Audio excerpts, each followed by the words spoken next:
The internet said that the film was a story about a journalist defending the authenticity of the news. Hello, I'm Hao Dong. Recently, I watched a really good movie called Nothing But the Truth. The director is Rod Larry. The play begins with the assassination of the president. The show is about a female journalist, Rachel, who gets a piece of information from an informant about a rather disgraceful act by the government. The news report was published with the support of her husband, Lay. The government eventually put Rachel in the dock for leaking state secrets, and the case was presided over by the vaunted prosecutor Patton. In court, in the face of Patton's questioning, Rachel calmly recounted the whole incident, and the balance of the public's mind began to tilt in Rachel's favor, but Alan insisted that Rachel must say who the source of the information was, and the balance of the public's mind began to tilt in Rachel's favor, but Alan insisted that Rachel must say who the source of the information was. Kendra gradually loses his ability to resist the pressure from the state and advises Rachel to submit to the state. But Rachel expresses her insistence to Ray. The truth comes first. In the movie, Rachel pays a huge price for her own principles.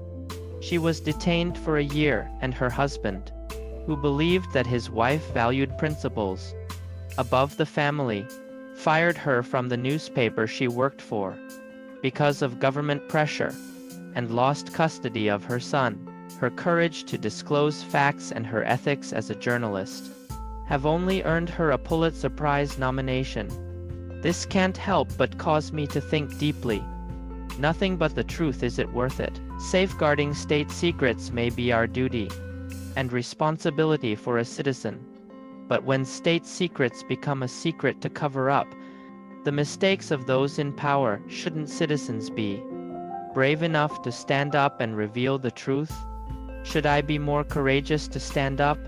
Maybe I can't delve into the legal aspects of Rachel's behavior, but judging from her position as a journalist, she is right. Not only that, but I also admired the principles upheld by the female journalist in the film. Journalists have a moral obligation to protect unnamed informants. And despite the trials of juries, judges, and even coercive interrogations by special prosecutors, and more than a year of life on his shoulders, he still did not give in and did not say who his informant was. As a journalist, as a female reporter, in the face of so much pressure, she can still protect her informant so resolutely and insist on the supremacy of the truth. It is really not easy, and all this is only because of her commitment to the informant. I think Rachel's behavior is something we can admire. That's it for that. Thank you for your watching. Goodbye.